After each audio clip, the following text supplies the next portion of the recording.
Hello learners, welcome back to learn English by Tabassum and this is Tabassum here. So आज की video में हम बात करेंगे 12th NIOS इंग्लिश का चैप्टर नंबर 4 के इम्पोर्टेंट क्वेश्चन एंड आंसर्स, जो कि एग्जाम के पॉइंट ऑफ व्यू से काफ़ी इंपॉर्टेंट होने वाले हैं। सो कुछ selected question answers he with explanation मैं यहाँ पर आपको बताने वाली हूँ। सो मेक श्योर वीडियो को लास्ट तक देखें, स्किप ना करें। एंड हाँ, इसी तरीके की वीडियोज़ के लिए चैनल को सब्सक्राइब करके बेल आइकॉन को प्रेस कर लें, सो दैट आपके पास भी ये सारी वीडियोज़ ईजिली पहुँचती रहें। इससे प्रीवियस वीडियोस में मैंने आपके साथ चैप्टर नंबर 1, 2, 3 के इंपॉर्टेंट क्वेश्चन आंसर्स डिस्कस किए हैं। तो शुरू से आप सभी चैप्टर्स को इस तरीके से लेकर के चल सकते हैं एंड हर एक चैप्टर की लाइन बाय लाइन एक्सप्लेनेशन भी आपको मेरे चैनल पर मिल जाती है। तो इंग्लिश का कंप्लीट सिलेबस ईजिली आप यहाँ से कर सकते हैं। नाउ लेट्स सी हमारा जो फर्स्ट क्वेश्चन है, जो कि एग्जाम के पॉइंट ऑफ व्यू से इंपॉर्टेंट है, पहले उसको देख लेते हैं। पहले मैं आपको बताऊंगी short question and answers, 5 short question answers होंगे, उसके बाद आपका एक लॉन्ग क्वेश्चन होगा। So let's get started. पहला क्वेश्चन है, why did the writer write such an aggressional nature letter to his father. तो देखो, जो राइटर है उसने ऐसा गुस्से में भरा हुआ लेटर अपने अपने पापा को क्यों लिखा। ठीक है, ये जो है लेसन का नाम वो है फादर डियर फादर। तो आप इसकी लाइन बाय लाइन एक्सप्लेनेशन भी समझ सकते हैं, ताकि आपको पता रहे कि चल क्या रहा है एक्चुअल में जो है इस लेसन के अंदर। तो देखो, राइटर ने एक गुस्से भरा लेटर अपने पापा को क्यों लिखा। Writer was very frustrated with the burden of education system. तो राइटर जो था ना, वो बहुत ही फ्रस्ट्रेटेड था एजुकेशन के बर्डन से। He was under pressure of studying hard by his father. और उसके जो फादर थे ना, वो उसको काफ़ी प्रेशराइज करते थे उसकी स्टडी को लेकर के, तो वो काफ़ी प्रेशर में था। इसलिए वो अपना जो दिल है ना, उसको हल्का करना चाहता था थ्रू दिस लेटर। इसलिए ऐसा गुस्से में वाला उसने लेटर अपने फादर को लिखा। सेकेंड क्वेश्चन है, how was his grand parents lived in their young age. कि उसके जो ग्रैंड पेरेंट्स थे ना राइटर के, वो अपने यंग एज में कैसे ज़िंदगी को जिया करते थे। सो द आंसर इज़ कि उसके जो ग्रैंड पेरेंट्स थे वो एक केयर फ्री लाइफ को जीते थे। तो देखो, ये क्वेश्चन मल्टीपल टाइम आपसे पूछा गया है कि राहुल जो है, मतलब जो ऑथर है, उसके जो ग्रैंड पेरेंट्स थे वो कैसी लाइफ लीड किया करते थे। तो एक केयर फ्री ज़िंदगी वो लोग जीते थे, जहाँ उन्हें बुकिश नॉलेज नहीं गेन करनी होती थी, है ना। लेकिन फिर भी वो बहुत वाइज यानी समझदार हुआ करते थे। आज की जनरेशन के अकॉर्डिंग भी वो काफ़ी इंटेलिजेंट हुआ करते थे, कोई बुकिश नॉलेज नहीं लेते थे फिर भी। क्यों? क्योंकि वो लाइफ को जो है एक्सपीरियंस करके जीते थे। ठीक है, लाइफ को जीना, एक्सपीरियंस करना, अनुभवों को हासिल करना। तो इसकी वजह से वो जो है अपने ग्रैंड पेरेंट्स की लाइफ को ज़्यादा बेटर समझता है इस जनरेशन के हिसाब से। ठीक है, और इसी तरीके से वो उसके जो ग्रैंड पेरेंट्स थे ज़िंदगी को जिया करते थे, आगे बढ़ाया करते थे और लाइफ से चीज़ों को सीखा करते थे। उसके जो पेरेंट्स हैं were burden with the life, even they were highly educated. Even grandparents तो देखो अपनी ज़िंदगी को जो है अनुभवों के हिसाब से जिया करते थे, वो इतने ज़्यादा पढ़े लिखे तो नहीं थे।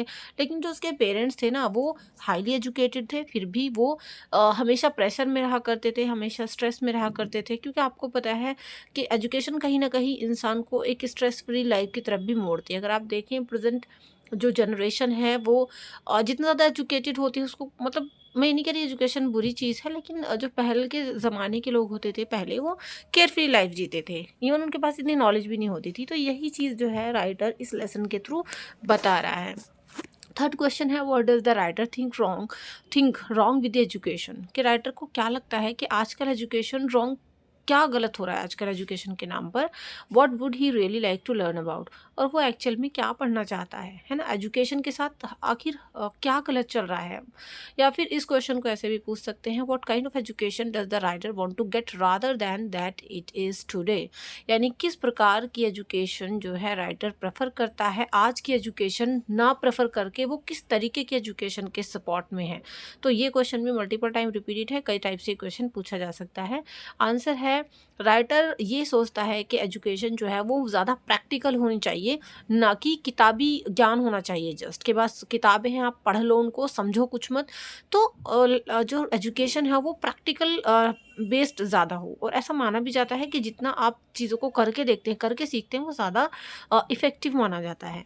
तो वो कहता है कि एजुकेशन वो मोर प्रैक्टिकल होनी चाहिए, ना कि bookish knowledge only.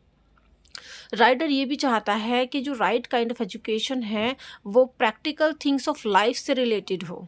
It should not be about the laws और थ्योरम्स, यानी जो एजुकेशन है वो केवल लॉज या फिर थ्योरम्स पर डिपेंड ना हो, वो प्रैक्टिकल जो है लाइफ से कनेक्ट करती हो। एक ऐसा स्टूडेंट, अगर एक स्टूडेंट को ये पता है कि उसको किस तरीके से अपने फ्यूज़ को फिक्स करना है, फ्यूज़ चला गया घर का तो कैसे उसको फिक्स करे, या फिर वो लकड़ी से चीज़ों को खुद कैसे बनाए, तो ये इधर उधर के दुनिया भर के लॉज या थ्योरम सीखने से ज़्यादा इफेक्टिव हो सकता है। आप लॉज सीख लो, आप थ्योरम सीख लो, आप दुनिया भर का फिजिक्स, केमिस्ट्री, मैथ्स, बायो सब पढ़ लो, लेकिन अगर आप उस नॉलेज को अपनी लाइफ में यूज़ कर ही नहीं सकते तो उस एजुकेशन का कोई फ़ायदा नहीं है। राइटर ये भी चाहता है कि जो एजुकेशन है वो उसके ग्रैंड पेरेंट्स की जो ज़िंदगी थी ना, उन्हीं की तरह लिविंग बेस्ड हो, है ना, प्रैक्टिकल बेस्ड हो, बुकिश नॉलेज ना हो खाली। Now let's see the fourth question, जो कि है what do you know about writers mother and father. ये क्वेश्चन भी आपसे पूछ लिया जाता है कि आपको क्या पता है जो राइटर है उसके फादर एंड मदर के बारे में, दैट मीन्स उसके पेरेंट्स के बारे में आपको क्या पता है। देखो, ग्रैंड पेरेंट्स के बारे में उसके अलग विचार थे और अपने पेरेंट्स के बारे में उसके अलग विचार थे।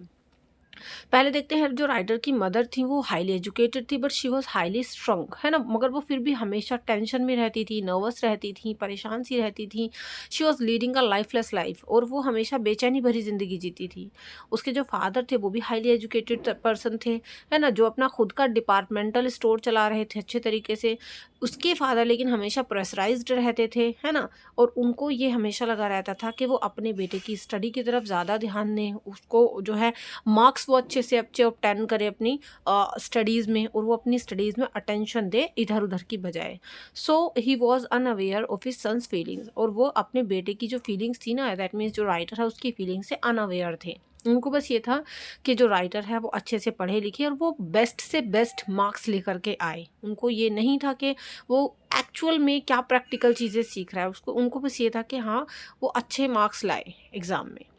नेक्स्ट क्वेश्चन है, Rahul in his letter to his father appreciates the education imparted during his grandparents time and is critical of modern education. Why does he do so. कि राहुल जो है ना अपने लेटर में, जो अपने फादर को वो लेटर लिखता है, उसमें वो अप्रिशिएट करता है उस एजुकेशन को जो उसके ग्रैंड पेरेंट्स ने अपने टाइम पर ली। क्या एजुकेशन ली उसके ग्रैंड पेरेंट्स ने अपने टाइम पर, कि केयर फ्री लाइफ जी और प्रैक्टिकली चीज़ों को सीखा, एक्सपीरियंस किया, है ना, अनुभव से सीखा। और वो आज की जो मॉडर्न एजुकेशन है उसको क्रिटिसाइज भी करता है। तो वो ऐसा क्यों करता है, ठीक है, चलिए आंसर देख लेते हैं। राहुल ने ये पाया कि जो क्वालिटी है लाइफ की जो क्वालिटी ऑफ लाइफ उसके ग्रैंड पेरेंट्स ने जी वो ज़्यादा बेटर थी रदर देन जो हम अब लाइफ जीते हैं या फिर जो उसके पेरेंट्स जी रहे हैं। दैट मीन्स वो कंपेयर करता है यहाँ पर कि उसके पेरेंट्स की लाइफ से ज़्यादा जो बेटर लाइफ थी वो उसके ग्रैंड पेरेंट्स की थी, ठीक है। He finds them satisfied with their lifes whereas his mother remains frustrated and nervous. वो पाता है कि उसके जो ग्रैंड पेरेंट्स थे वो अपनी लाइफ में सेटिस्फाइड थे, केयर फ्री लाइफ जीते थे, एक्सपीरियंस करते थे चीज़ों को, प्रैक्टिकल थे वो अपनी लाइफ में, रदर देन जो उसकी मदर थी वो हाईली एजुकेटेड थी, फादर भी हाईली एजुकेटेड थे, फिर भी वो हमेशा फ्रस्ट्रेटेड और नर्वस रहते थे। तो मॉडर्न एजुकेशन है जो है इम्पार्ट्स करती है no training of life, it does not prepare person for a better life. और modern education according to the writer यहाँ पर एक इंसान को एक बेटर लाइफ के लिए प्रिपेयर नहीं करती। और यस ऑफ कोर्स हम राहुल के साथ एग्री करते हैं। राहुल कौन, मतलब राइटर जो है, हम भी यहाँ पर उसके साथ एग्री करते हैं उसके असेसमेंट में। As we can find more and more educated people frustrated with their lifes, क्योंकि हमें भी कहीं ना कहीं ये चीज़ें देखने को मिलती हैं अपनी लाइफ में कि जो इंसान ज़्यादा जितना एजुकेटेड होता है उतना ही वो अपनी लाइफ में कहीं ना कहीं फ्रस्ट्रेटेड भी रहता है। सो ये मैंने आपको इसके short important question and answers बताए हैं। Now let's see the long question which is again most important. और हाँ, if you need PDF of this video, so for PDF you can also join my Telegram channel which link in the description box. तो आप वहाँ से जाकर इसकी PDF को easily ले सकते हैं। वीडियो अच्छी लग रही हो so don't forget to like and share, and if you are new on my channel so do subscribe immediately. तो देख लेते हैं इसका लॉन्ग क्वेश्चन, जो कि है what is wrong about method of evaluation of answer books, how far are the teacher responsible for awarding low marks. के आजकल का जो इवैल्यूएशन मेथड चल रहा है ना, मूल्यांकन का जो तरीका है आंसर शीट्स को, आंसर बुक्स को, वो कहीं ना कहीं गड़बड़ है उसमें, है ना। और जो टीचर्स हैं वो कितना रिस्पॉन्सिबल हैं बच्चों को लो मार्क्स देने में। एक्चुअल में जो टीचर्स हैं वो बच्चों की रियल एबिलिटी को कहीं ना कहीं नहीं देख पाते, वो जस्ट जो लिख कर आया है बच्चा बस उसी के हिसाब से उनको मार्क्स देते हैं। तो देखो अकॉर्डिंग टू द ऑथर ये जो मेथड है इवैल्यूएशन का आंसर बुक्स की वो एज ओल्ड है डिफेक्टिव है वो। The teachers are mischief mongers. तो जो टीचर हैं वो बस जो करते आ रहे हैं बस उसी को आगे फॉलो कर रहे हैं। वो कुछ ह्यूमरियस एग्जांपल्स देता है अपने पॉइंट को प्रूव करने के लिए कि अगर टीचर कंफ्यूज रहता है कि जॉर्ज बुश प्रेसिडेंट है इंडिया के, if he understands that the sun rises in the east, कि अगर वो ये सोचते हैं कि सन ईस्ट में राइज होता है और जो अर्थ है वो फ्लैट है, it will be at last on the answer papers. तो ये वाकई में ऐसा हो जाएगा आंसर पेपर्स में। The writer wrote a grammatically correct sentence in English, और राइटर एक ग्रामेटिकली करेक्ट सेंटेंस भी इंग्लिश में लिखता है, बट टीचर जो है कन्फ्यूज़न में था करेक्ट यूज़ ऑफ प्रपोजिशंस को लेकर, डिडक्टेड को लेकर, अपने क्वार्टर मार्क्स को, है ना। He had to suffer for the fault of the teacher. तो इसलिए कहीं ना कहीं स्टूडेंट्स को कभी ना कभी टीचर की फॉल्ट का भी सफ़र करना पड़ता है। His fall from the first rank to the second was a matter of great concern to his father who scolded him for his thoughtlessness. और देखो यही बात कह रहा था राहुल के मैं फर्स्ट डिवीज़न लाते लाते रह गया, सेकंड डिवीज़न मेरी आई, सेकंड रैंक मेरी आई, और ये मेरे फादर को बहुत ही कंसर्न मतलब चिंतित कर दिया इस बात ने, और वो इस चीज़ को समझ ही नहीं पा रहे थे कि हाँ ये मेरी गलती नहीं हो सकती, हो सकता है टीचर को मेरा लिखा हुआ आंसर जो है समझने में कुछ मिस्टेक हो गई हो, और इसलिए उसके बाद उसको डांटते हैं कि तुम्हारी फर्स्ट रैंक क्यों नहीं आ पाई, सेकंड पे कैसे रह गए तुम, है ना। Confuse teacher don't teach correct things and fail to evaluate the scripts correctly. कभी कभी टीचर कंफ्यूज रहते हैं तो वो सही से टीच नहीं कर पाते और फेल हो जाते हैं इवेलुएट करने में, चीज़ों को करेक्ट करने में। कुछ टीचर्स लिटिल जनरल नॉलेज के होते हैं, उनको कम नॉलेज होती है even allied subjects. As a result क्या होता है, meritorious and fully prepared students become sufferers, के इसका रिजल्ट ये होता है कि टीचर ठीक से जो है इवेलुएट नहीं कर पाते, समझ नहीं पाते, तो जो बाकी में पढ़ने वाले बच्चे होते हैं वो कहीं ना कहीं इस चीज़ को फिर उनको सफ़र करना पड़ता है।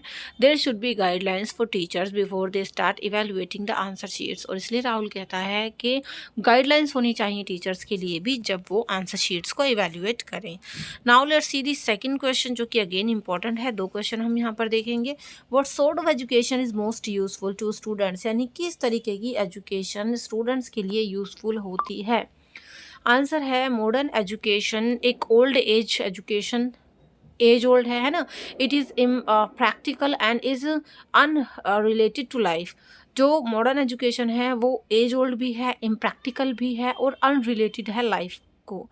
It renders life an unhappy affair, है ना। Some theorems and laws taught at school are hardly related to the life.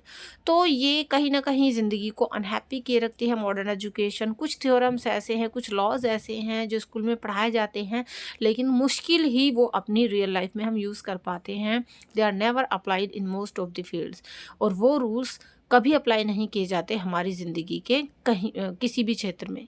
It makes the students tense, और इस चीज़ से स्टूडेंट टेंशन से भरे रहते हैं, नर्वी रहते हैं, टची रहते हैं। It emphasises more and cramming of this subject matter like a parrot and ignore the practical aspect of life. और इसकी वजह से बच्चे क्या करते हैं, क्रैमिंग करते रहते हैं, चीज़ों को रटते रहते हैं तोते की तरह, और इग्नोर करते हैं प्रैक्टिकल एस्पेक्ट ऑफ लाइफ को।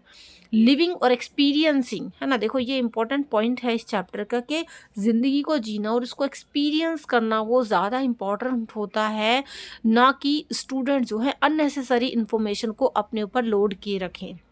जिन इन्फॉर्मेशन की ज़रूरत नहीं है उनको ज़बरदस्ती अपने ऊपर लादे रखने से बेहतर ये है कि ज़िंदगी को जीकर एक्सपीरियंस करके और तब हम सीखें। The educated student should have the elementary knowledge of every field. जो एक एजुकेटेड स्टूडेंट होता है उसके पास एलिमेंट्री नॉलेज होनी चाहिए हर एक फील्ड की। They should be self dependent in the matters of fulfilling their routine domestic requirements. और एक स्टूडेंट कम से कम इतना सेल्फ डिपेंडेंट हो कि अपनी ज़िंदगी, अपने जो उसके रूटीन होते हैं अपनी लाइफ के, जो उसकी रिक्वायरमेंट्स होती हैं, वो उनको फुलफिल कर सके। It is a fun that the biology teacher was ignorant of what should be done to save the rose plants from the death. और यही एक फन था जो मतलब इस चैप्टर में भी ये चीज़ बताई गई है कि राहुल जो है ना बायोलॉजी के टीचर से पूछता है कि मैं क्या करूं कि मेरे जो गुलाब के पौधे हैं वो ना मरे, वो मरने से बच जाए।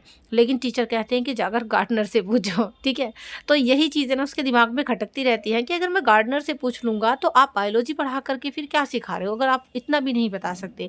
गार्डनर से पूछने का मतलब ये है कि गार्डनर प्रैक्टिकली चीज़ों को करके देख रहा है, दैट मीन्स उसके पास इंफॉर्मेशन है, वो उस चीज़ को करके देख रहा है।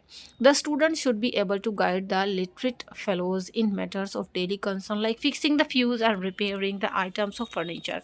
तो एक स्टूडेंट को इस तरीके से टीच किया जाना चाहिए, इस तरीके से उसको प्रिपेयर किया जाना चाहिए कि वो अपनी रोज़मर्रा की ज़िंदगी से रिलेटेड कामों को आसानी से कर सके। जैसे कि अगर फ्यूज़ उड़ जाए तो कम से कम उसको फिक्स करना आना चाहिए, अपने घर के फर्नीचर के आइटम्स को रिपेयर करना आना चाहिए। इनफैक्ट वो कितना ही मैथमेटिक्स सीख ले, वो कितना ही फिजिक्स सीख ले, लेकिन अगर वो अपनी डे टू डे लाइफ के काम भी नहीं कर सकता तो इतना सारा सीखने का भी उसका कोई फ़ायदा नहीं है। The writers assessment about modern education is critical. तो जो राइटर की असेसमेंट है ना मॉडर्न एजुकेशन को लेके, वो काफ़ी क्रिटिकल है। इस चैप्टर को पढ़ेंगे तो काफ़ी मज़ा भी आएगा, कहीं ना कहीं एक क्वेश्चन आपके मन में भी आएगा कि वाकई में क्या इतनी सारी बुक्स का बर्डन हम लेकर के चलते हैं वो बेस्ट है, या फिर ज़िंदगी को जीना, लिविंग एंड एक्सपीरियंसिंग, वो ज़्यादा इंपॉर्टेंट है और ज़्यादा बेटर है। सो पढ़ के मुझे बताना कि आपके अकॉर्डिंग क्या सही है ना। राहुल का तो हमने देख लिया कि उसके क्या विचार हैं इस चैप्टर में। If you like this video so make sure like share subscribe ज़रूर करें। एंड हाँ, ये पीडीएफ टेलीग्राम पर मैं शेयर कर दूंगी, link in the description box में आपको और चीज़ों के लिंक भी मिलेंगे, लाइक इससे प्रीवियस इंपॉर्टेंट क्वेश्चन आंसर्स के चैप्टर्स जो हैं वो भी, और हर एक चैप्टर की डिटेल एक्सप्लेनेशन भी इस चैप्टर की भी। ठीक है, तो चलिए नेक्स्ट वीडियो में मिलते हैं। बाकी अगर आपके पास अदर सब्जेक्ट्स हैं तो उनके लिए पाई स्टडी सर्कल हमारा चैनल है, like Hindi, English, geography, data entry, painting, history, geography, political, जो भी आपके सब्जेक्ट्स हैं वो हमारे पाई स्टडी सर्कल चैनल पर चल रहे हैं। लाइव क्लासेस भी वहाँ पर चल रही हैं, और हमारा जो ऐप है पीएससी पाई स्टडी सर्कल, वहाँ पर आपको सॉल्व असाइनमेंट्स और प्रैक्टिकल डिफरेंट कोर्सेज जो काफ़ी अफोर्डेबल हैं वो सारी चीज़ें मिल जाती हैं। तो इन दोनों चीज़ों को देख लेना, इनका लिंक डिस्क्रिप्शन बॉक्स में है, काफ़ी इफेक्टिव आपके लिए रहने वाले हैं। और अगर ऑलरेडी इन चीज़ों से जुड़े हुए हो तो भी आप कमेंट सेक्शन बता सकते हो। तो चलिए, do like share comment subscribe, see you in the next video, till then be a learner, a learn English. Thank you and good bye.